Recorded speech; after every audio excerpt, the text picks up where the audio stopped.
2026년 8월 23일 어린이 매일 성경입니다. 오늘 본문은 이사야 32장 1절부터 20절까지 말씀입니다. 장차 한 왕이 나와서 공의로 통치하고 통치자들이 공평으로 다스릴 것이다. 통치자들마다 광풍을 피하는 곳과 같고 폭우를 막는 곳과 같게 될 것입니다. 메마른 땅에서 흐르는 냇물과 같을 것이며 사막에 있는 큰 바위 그늘과 같을 것입니다. 백성을 돌보는 통치자의 눈이 멀지 않을 것이며 백성의 요구를 듣는 통치자의 귀가 막히지 않을 것이다. 그들은 경솔하지 않을 것이며 사려 깊게 행동할 것이며 그들이 의도한 것을 분명하게 말할 것이다. 아무도 어리석은 사람을 더 이상 고상한 사람이라고 부르지 않을 것이며 간교한 사람을 존귀한 사람이라고 말하지 않을 것입니다. 어리석은 사람은 어리석은 말을 하며 그 마음으로 악을 좋아하여 불경건한 일을 하며 주님께 함부로 말을 하고 굶주린 사람에게 먹거리를 주지 않고 목마른 사람에게 마실 물을 주지 않습니다. 우둔한 사람은 악해서 간계나 꾸미며 힘없는 사람들이 정당한 권리를 주장해도 거짓말로 그 가난한 사람들을 파멸시킵니다. 그러나 고귀한 사람은 고귀한 일을 계획하고 그 고귀한 뜻을 펼치며 삽니다. 안일하게 사는 여인들아, 일어나서 나의 목소리를 들어라. 걱정거리가 없이 사는 딸들아, 내가 하는 말에 귀를 기울여라. 걱정거리가 없이 사는 딸들아, 1년이 채 되지 못하여 몸서리 7일이 생길 것이다. 포도농사가 망하여 거둘 것이 없을 것이다. 안일하게 사는 여인들아, 몸부림 쳐라. 걱정거리가 없이 사는 여인들아, 몸서리 쳐라. 맨몸이 되도록 옷을 다 벗어버리고 배로 허리를 둘러라. 밭농사와 포도농사를 망쳤으니 가슴을 쳐라. 나의 백성이 사는 땅에 가시덤불과 찔레나무가 자랄 것이니 가슴을 쳐라. 기쁨이 넘치던 모든 집과 흥겨운 소리 그치지 않던 성읍을 기억하고 가슴을 쳐라. 요새는 파괴되고 붐비던 도성은 텅 비고 망대와 탑이 영원히 돌무더기가 되어서 들나귀들이 즐거이 뛰노는 곳, 양떼가 풀을 뜯는 곳이 될 것이다. 그러나 주님께서 저 높은 곳에서부터 다시 우리에게 영을 보내주시면 황무지는 기름진 땅이 되고 광야는 온갖 곡식을 풍성하게 내는 곡창지대가 될 것이다. 그때에는 광야에 공평이 자리 잡고 기름진 땅에 의가 머물 것이다. 의의 열매는 평화요, 의의 결실은 영원한 평안과 안전이다. 나의 백성은 평화로운 집에서 살며 안전한 거처, 평온히 쉴 수 있는 곳에서 살 것이다. 씨를 뿌리는 곳마다 댈 물이 넉넉하고 어디에서나 안심하고 소와 나귀를 놓아 키울 수 있으니 너희는 복이 있다. 이제 오늘 말씀을 어린이 눈높이로 함께 생각해 보겠습니다. 안녕 친구들, 오늘 말씀 해설 시간에 온 걸 환영해요. 자, 지금 눈을 꼭 감고 상상해 보는 거예요. 갑자기 하늘이 새까매지더니 엄청 무서운 폭풍우가 몰아치는 거예요. 천둥이 막 우르릉 쾅쾅 치고 빗바람이 쌩쌩 불 때 여러분은 제일 먼저 어디로 도망쳐 숨고 싶어요? 아마 번개가 칠 때 푹신한 이불 속으로 쑥 숨어버리는 친구도 있을 거고 아니면 튼튼한 책상 밑으로 쑥 들어가는 친구도 있겠죠? 무서울 땐 그렇게 나만의 비밀 아지트에 숨으면 마음이 좀 놓이잖아요. 그런데 오늘 우리가 읽을 이사야 말씀을 보면요. 우리가 꽁꽁 숨으려던 그 아지트보다 훨씬 더 튼튼하고 완전 완벽한 피난처가 나온답니다. 궁금하죠? 오늘 본문인 이사야 32장 1절부터 20절 말씀에는 아주 엄청난 비밀이 하나 숨겨져 있어요. 바로 이 폭풍우같이 험하고 무서운 세상 속에서 우리를 안전하게 지켜주시는 완벽한 왕. 그러니까 우리의 최고 보호자에 대한 이야기거든요. 이 왕은 대체 어떤 분일까요? 첫 번째로 볼 부분은 완벽한 왕의 든든한 보호예요. 예수님을 가리키는 이 멋지고 의로운 왕이 우리를 과연 어떻게 보호해 주시는지 바로 확인해 볼게요. 이사야 32장 2절을 보면요. 이 왕이 어떤 분인지 아주 멋진 4가지 모습으로 설명하고 있어요. 바람을 피할 곳, 폭풍을 피할 곳, 광야의 시냇물, 그리고 사막의 큰 바위 그늘 같다고 해요. 와, 생각해보세요. 덥고 쩍쩍 갈라지는 사막에서 시원하게 마실 수 있는 물과 뜨거운 햇빛을 딱 가려주는 큰 바위 그늘이 되어주신다니 우리한테 완전한 안전하고 시원한 위로를 듬뿍 주시는 분이라는 뜻이죠. 게다가 이 완벽한 왕이 정의롭게 다스리실 때 우리한테 진짜 신기한 일이 벌어지는데요. 꼭 감겨있던 우리의 영적인 눈과 귀가 번쩍 하고 열리는 거예요. 그래서 아, 이게 하나님의 진리구나 하고 아주 빠르고 정확하게 깨달을 수 있는 놀라운 지혜가 쑥쑥 생겨난답니다. 자, 그럼 두 번째 파트. 어리석은 사람과 지혜로운 사람이에요. 성경은 이렇게 왕의 다스림을 받는 사람과 그렇지 않은 사람의 모습을 아주 확실하게 비교해서 보여주고 있어요. 이사야 32장 6절에 나오는 어리석은 사람은요, 아무 의미 없는 실없는 말을 하고 속으로 나쁜 일을 꾸미면서 하나님 말씀을 안 듣는 사람이에요. 심지어 배고프고 목마른 사람을 보고도 그냥 모른 척하는 엄청 이기적인 사람이죠. 반면에 8절에 나오는 지혜롭고 존귀한 사람은 어떨까요? 이 사람은 늘 고결하고 좋은 계획을 세우고 하나님의 뜻대로 올바르게 살아가는 사람이랍니다. 두 모습이 정말 완전 다르죠? 여기서 우리가 꼭 기억해야 할 아주 중요한 포인트가 있어요. 하나님이 보시기에 진짜 똑똑하고 지혜로운 건 내 욕심을 채우려고 남을 속이는 게 절대 아니라는 거예요. 이기적인 마음을 버리고 올바르게 살아가면서 하나님의 길을 묵묵히 따라가는 것. 바로 그게 진짜 지혜랍니다. 세 번째로 넘어가 볼게요. 안일함에 빠진 자들을 향한 경고입니다. 이 영적인 안일함이라는 게 진짜 위험하거든요. 오늘날 우리도 정말 조심해야 하는 마음의 병이에요. 안일함이라는 단어가 조금 어렵게 들릴 수도 있는데요. 쉽게 말해서 하나님은 까맣게 잊어버리고 그냥 맛있는 거 먹고 재밌게 놀고 세상에 즐겁고 편안한 것들에만 푹 빠져 있으면서 아유, 난 지금 너무 안전해 하고 착각하는 태도를 말해요. 영적으로 완전 쿨쿨 잠들어버린 엄청 위험한 상태인 거죠. 이사야 32장 10절에서 14절을 보면요. 이사야 선지자가 이렇게 하나님 없이 편안함만 쫓는 사람들에게 곧 무서운 재난이 닥칠 거라고 경고해요. 불과 1년 남짓만 지나면 당황해서 덜덜 떨게 되고 풍성해야 할 포도 수확도 완전히 실패하게 된대요. 결국 그들이 그렇게 자랑하고 기뻐하던 땅이 순식간에 뾰족뾰족한 가시덤불로 뒤덮여 버린다는 무서운 말씀이에요. 자, 그럼 이게 우리한테 어떤 의미일까요? 만약 우리가 하나님보다 돈이나 장난감 아니면 신나는 게임 같은 편안한 것들만 쫓으면서 안심하려고 한다면 결국 우리 마음은 텅텅 비어버리고 두려움만 남게 될 거라는 거예요. 왜냐하면 우리의 진짜 안전은 오직 하나님께만 있으니까요. 하지만 너무 무서워할 필요는 없어요. 네 번째 내용인 성령님이 주시는 참된 평화를 볼까요? 하나님께서 이 텅 비고 메마른 땅을 다시 고쳐주신다는 엄청난 회복 계획이 기다리고 있거든요. 이사야 32장 15절에는 성령님이 만들어내시는 진짜 놀라운 기적이 나와요. 하늘 높은 곳에서부터 성령님이 비처럼 촉촉하게 쏴 부어지는데요. 그러면 쩍쩍 갈라져서 무서웠던 광야가 생명이 쑥쑥 자라는 아름다운 밭으로 짠 하고 변하고 그 밭은 다시 멋지고 울창한 숲이 된대요. 와, 정말 마법 같은 놀라운 변화죠? 추운 겨울이 지나고 메마른 나뭇가지에 파릇파릇한 새싹, 잎사귀가 돋아나는 것처럼 말이에요. 성령님은 우리의 텅 빈 마음과 이 세상에 다시 새로운 생명을 주시고 정의롭고 올바른 마음을 꽉 채워주신답니다. 이사야 31장 17절 말씀을 보면 이렇게 나와 있어요. 정의는 평화를 열매 맺어서 영원히 평화롭고 안전하게 만들 것이다. 맞아요.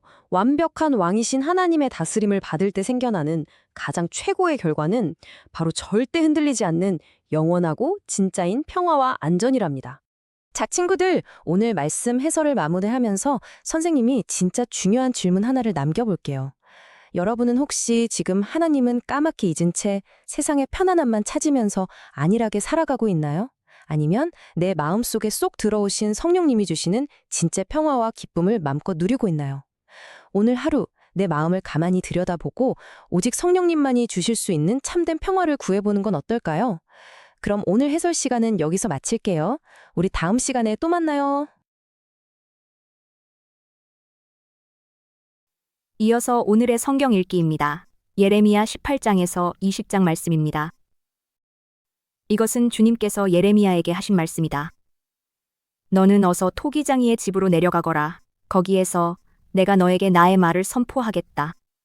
그래서 내가 토기장이의 집으로 내려갔더니 토기장이가 마침 물레를 돌리며 일을 하고 있었다. 그런데 그 토기장이는 진흙으로 그릇을 빚다가 잘 되지 않으면 그 흙으로 다른 그릇을 빚었다. 그때에 주님께서 나에게 이렇게 말씀하셨다. 이스라엘 백성아, 내가 이 토기장이와 같이 너희를 다룰 수가 없겠느냐?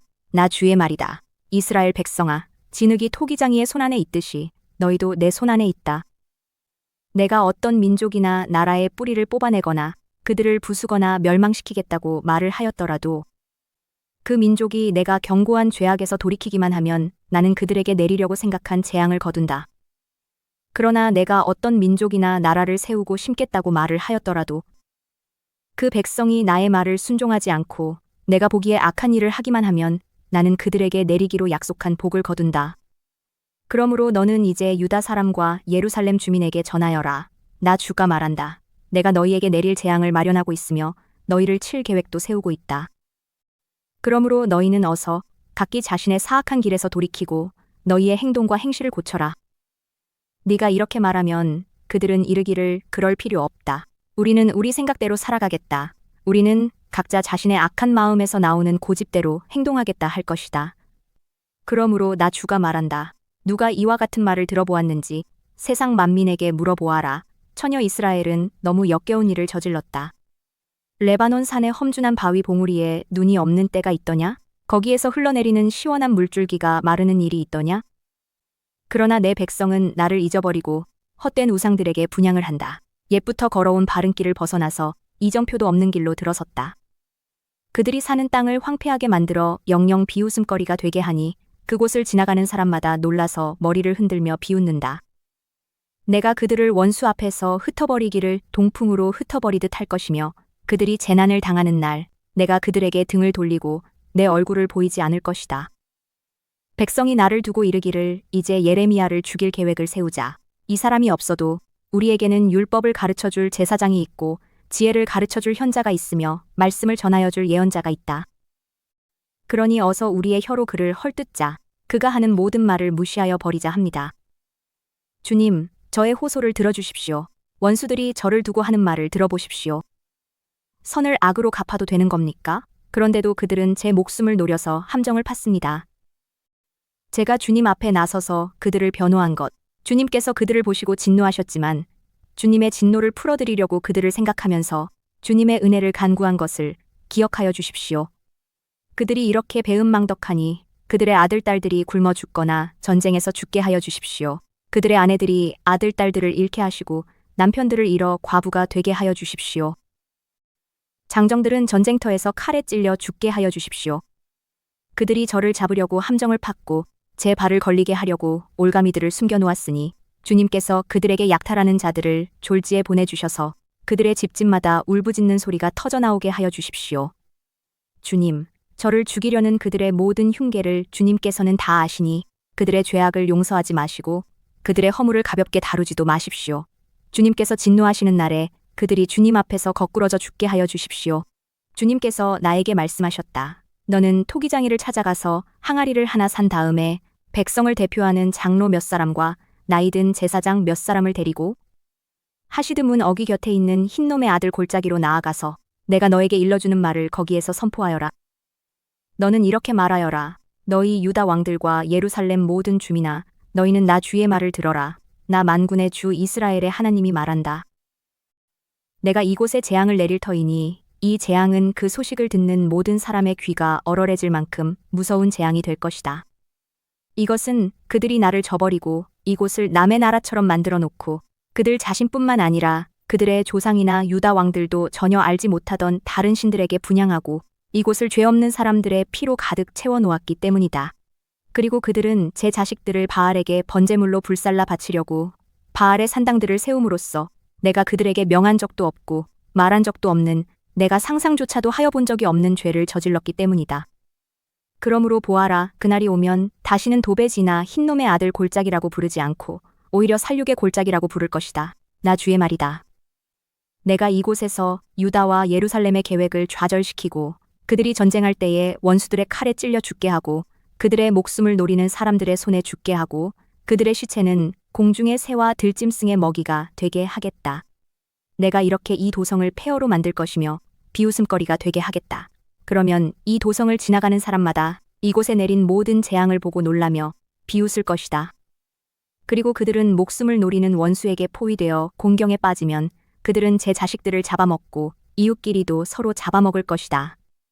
이렇게 말하고 나서 너는 데리고 간 사람들이 보는 앞에서 그 항아리를 깨뜨리고 그들에게 이렇게 전하여라. 만군의 주가 말한다. 토기 그릇은 한번 깨지면 다시 원상태로 쓸 수 없다. 나도 이 백성과 이 도성을 토기 그릇처럼 깨뜨려 버리겠다. 그러면 더 이상 시체를 묻을 자리가 없어서 사람들이 도벳에까지 시체를 묻을 것이다. 내가 이곳과 여기에 사는 주민을 이처럼 만들어 놓겠다. 반드시 이 도성을 도벳처럼 만들어 놓겠다. 나 주의 말이다. 예루살렘의 집들과 유다 왕궁들이 모두 도벳의 터처럼 불결하게 될 것이다. 이는 집집마다 사람들이 지붕 위에서 온갖 천체에게 향을 피워 올리고 이방 신들에게 술을 부어 제물로 바쳤기 때문이다. 예레미야는 주님께서 예언하라고 보내신 도벳에서 돌아와 주님의 성전 뜰에 서서 모든 백성에게 말하였다. 나 만군의 주 이스라엘의 하나님이 말한다. 이 백성이 고집을 부려 나의 말에 순종하지 않았으므로 이제 내가 이미 선포한 그 모든 재앙을 이 도성과 거기에 딸린 모든 성읍 위에 내리겠다. 임멜의 아들로서 제사장이면서 주님의 성전에서 총감독으로 일하는 바스훌이 이렇게 예언하는 예레미야의 모든 말을 듣고서 예언자 예레미야를 때리고 그에게 착고를 채워서 주님의 성전 위쪽 베냐민 대문 근처에다가 가두었다. 다음 날 아침에 바스훌이 예레미야의 착고를 풀어줄 때에 예레미야가 그에게 이렇게 말하였다. 주님께서 이제는 당신의 이름을 바스훌이라 부르시지 않고 마골미사빕이라고 부르실 것이요. 당신을 두고 주님께서 나에게 이렇게 말씀하셨소. 내가 너를 너와 네 모든 친구에게 두려움이 되게 할 것이니 너는 네 친구들이 원수의 칼에 찔려 쓰러지는 것을 내 눈으로 직접 볼 것이다.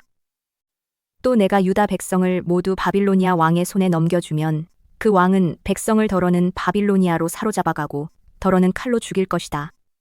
또 내가 이 도성의 모든 재물과 그 모든 재산과 그 모든 귀중품과 유다 왕들의 모든 보물을 원수의 손에 넘겨주어서 그들이 모두 약탈하고 탈취하여 바빌로니아로 가져가게 하겠다.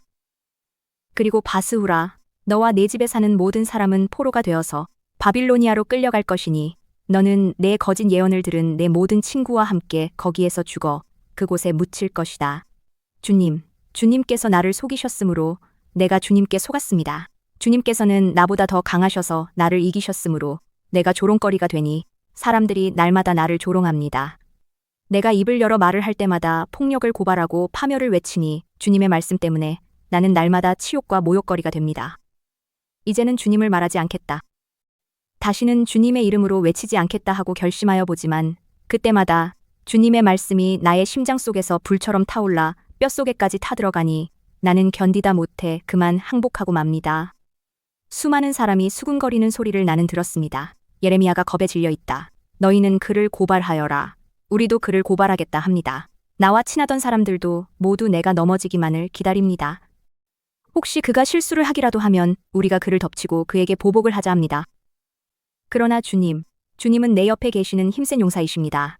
그러므로 나를 박해하는 사람들이 힘도 쓰지 못하고 쓰러질 것입니다. 이처럼 그들이 실패해서 그들은 영원히 잊지 못할 큰 수치를 당할 것입니다. 만군의 주님은 의로운 사람을 시험하시고 생각과 마음을 감찰하시는 분이십니다. 내 억울한 사정을 주님께 아뢰었으니 주님께서 그들에게 내 원수를 갚아주십시오. 내가 그것을 보기를 원합니다. 주님께 노래하여라. 주님을 찬양하여라. 주님께서는 억압받는 사람들을 악인들의 권세에서 건져주신다. 내가 태어난 날이 저주를 받았어야 했는데 어머니가 나를 낳은 날이 복된 날이 되지 말았어야 했는데 나의 아버지에게 아들입니다. 아들 하고 소식을 전하여 아버지를 기쁘게 한 그 사람도 저주를 받았어야 했는데 바로 그 사람은 주님께서 사정없이 뒤엎어 놓으신 성읍들처럼 되어서 아침에는 울부짖는 고통 소리를 듣고 대낮에는 전쟁의 함성을 들었어야 했는데 내가 모태에서 죽어 어머니가 나의 무덤이 되었어야 했는데 내가 영원히 모태 속에 있었어야 했는데 어찌하여 이 몸이 모태에서 나와서 이처럼 고난과 고통을 겪고 나의 생애를 마치는 날까지 이러한 수모를 받는가. 이제 5분 동안 눈을 감고 하나님께 마음을 이야기해 보세요. 예수님이 살아계신 것을 믿으며 오늘도 용기 있게 살게 해달라고 기도해요.